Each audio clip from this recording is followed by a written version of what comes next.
In commercial farming systems, chicks hatch in large incubators in hatcheries. They are not brooded by a mother hen, which means that they will never have a mother figure in their life.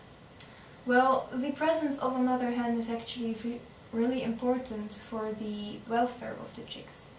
Chicks are precocial animals, which means that they are already mobile from the moment they hatch, but they still require maternal care for the first few weeks of their lives. In this period, imprinting takes place, which means that the chicks, they imprint on their mother's behavior related to feeding, to vocalizations, but they also learn to mediate their fear and stress response.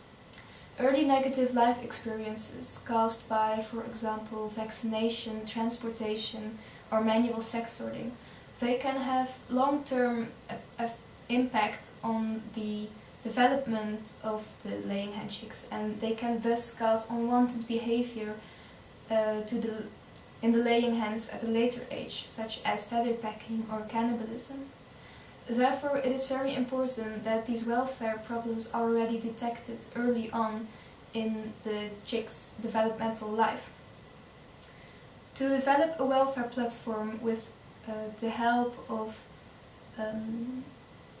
technology and sensors, there are many things that could be looked at, one of which is the affective states or emotional states.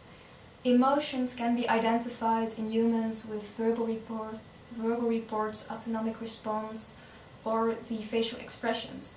But in animals we have to look for other ways to detect emotions, as they can't directly tell us how they feel.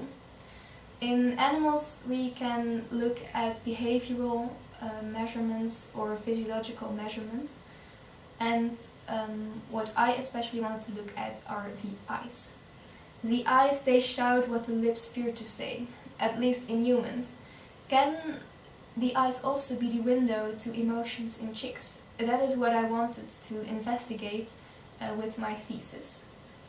I assessed 50 laying hen chicks during a period of 2 weeks, and the chicks, they were from 9 to 19 days old in this period of assessment, and I measured their blinking behavior and their eye region temperature before and after a stressor. What I found was that the chicks, they blinked less when they were stressed, and also their eye temperature reduced a little bit. Based on these results, it can be assessed whether the chicks, they were in a positive or a negative affective welfare state. And with the advancement of technology and sensors, this way of assessing affective states in young chicks, but also maybe in older hens, can be a very interesting way to measure welfare. And it can be a good way to detect welfare problems early on in the life of chicks.